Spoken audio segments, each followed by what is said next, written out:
The design of your digital IR filter can be done using your transformation techniques.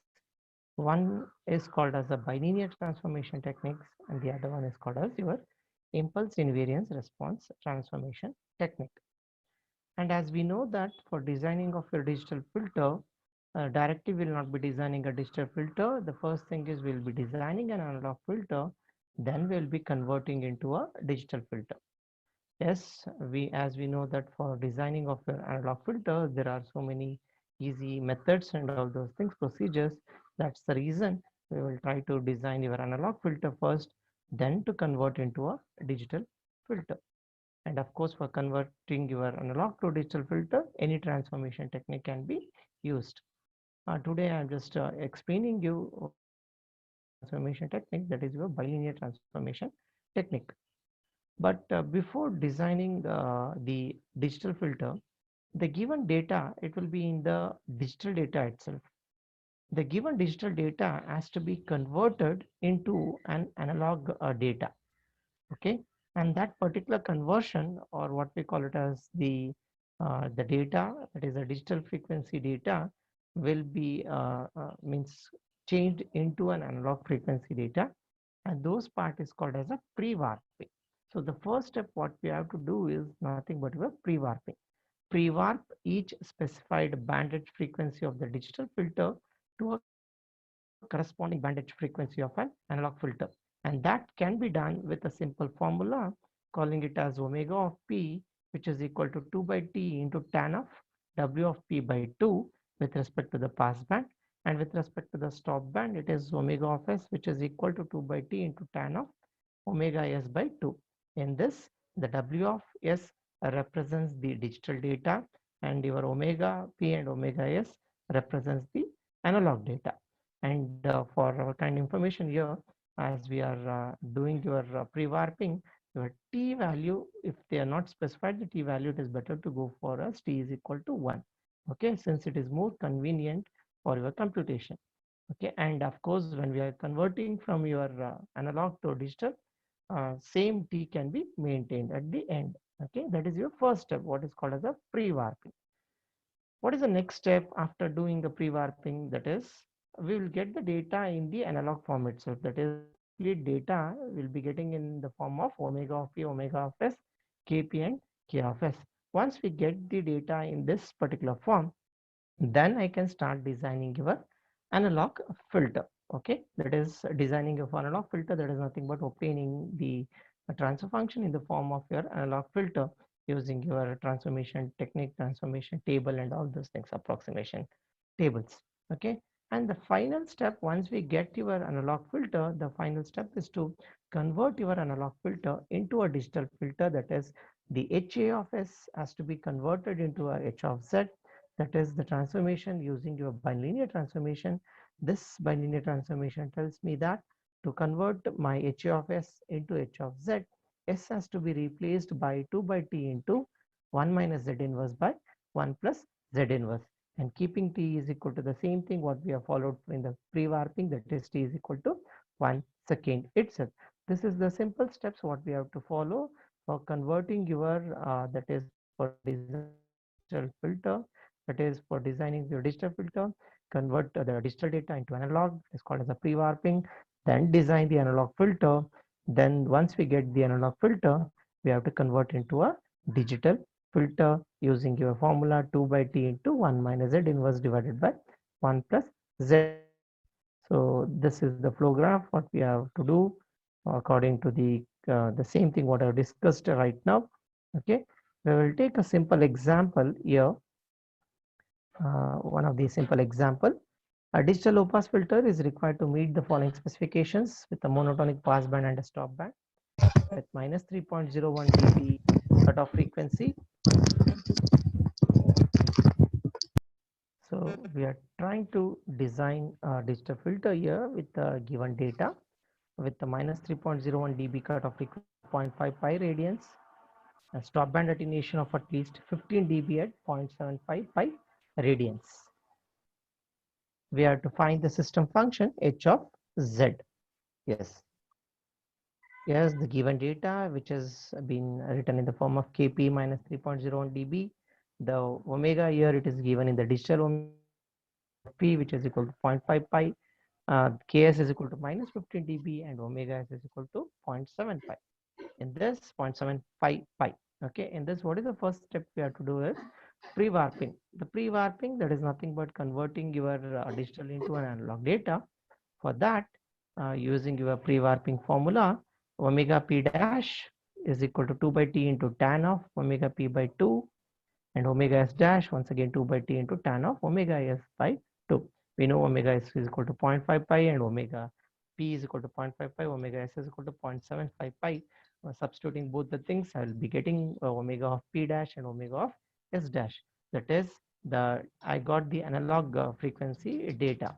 Then once we get the analog frequency data, the second step is design your filter. So from the given specifications, it is we need a monotonic passband and a stop band. Monotonic passband and stop band is nothing but your Butterworth filter. Okay, so we don't have any ripples and all those things. We need a monotonically passband, smooth passband and a stop band. So they wanted to design a Butterworth filter.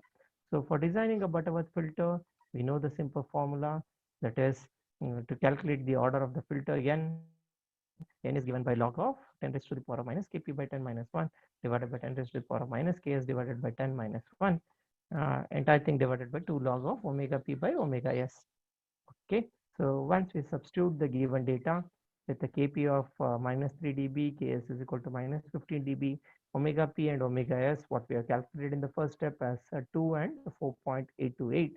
Substituting everything, the order of the filter, what we got here is 1.94. So we know that the 1.94 is has to be rounded up to the next year value. The next year value will be 2. So I have to take the order of the filter as 2 here. Okay. Yes. What is the next step? Once we get the order of the filter, we have to find out the transfer function or nothing but the poles of that particular order. N is equal to 2. To find out the poles for a Butterworth filter, we know S of k is equal to 1 with an angle of theta k, where theta k is given by pi k by n plus pi by 2n plus pi by 2. Okay, then substituting the values of k is equal to 0, 1 up to what? Up to 2 of n here. But we know that k value here, the n value here, it is 2, so it is 4. So we have to calculate for k is equal to 0, 1, 2, 3. Okay, but it is not necessary for me to calculate all the values, because we know that the poles which are lying in the left half of the plane has to be considered. So the poles which are lying in the left half of the plane, that we will be getting for s, that is k is equal to 0 and k is equal to 1 itself. If we calculate for the remaining values, the remaining poles will be in the what the positive values will be there. That is nothing but the poles will be lying on the right off of the plane. Okay, so yes, substituting for k is equal to 0, 1, so we'll be getting sk is with the 1 with the angle of theta k, then calculating for theta k, and substituting in the form of e to the power of j into theta k, that is nothing but cos theta k plus j sine theta k.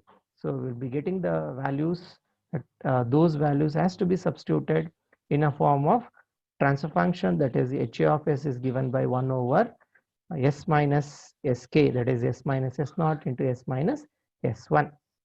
And once we do all those things, the order of the filter what we get is, that is 1 over, that is the order of the filter, that is second order filter. The transfer function what we get is h2 of s is equal to 1 over s square plus root 2s plus 1.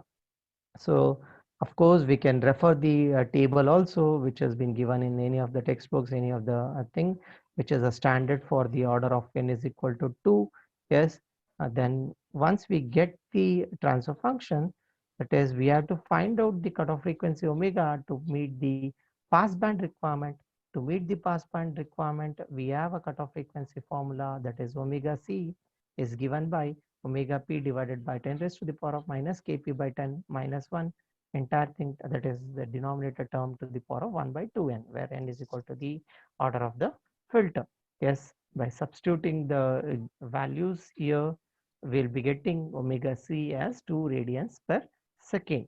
Yes, once we get the omega c as 2 radians per second, we know that the low pass filter, whatever we are designed, we have to convert into a low pass to low pass transformation.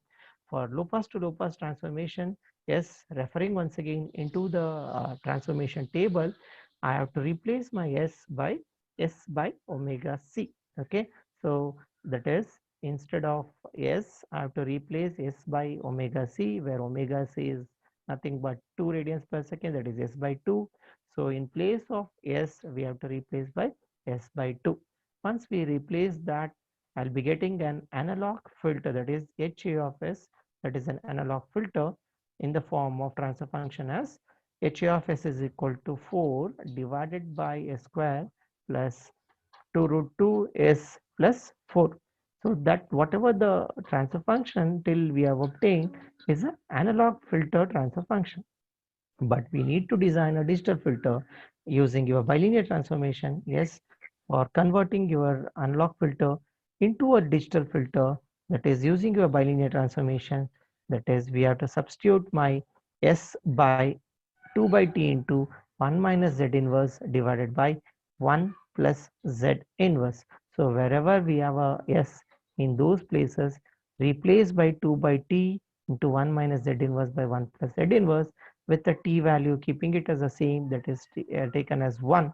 So replacing all those things, my final h of z will be 1 plus z inverse to the power of 2 divided by 3.414 z plus 0.5858 z to the power of minus 2. So this is the transfer function, or this is the thing what we are supposed to obtain for designing of your digital filter using your bilinear transformation technique.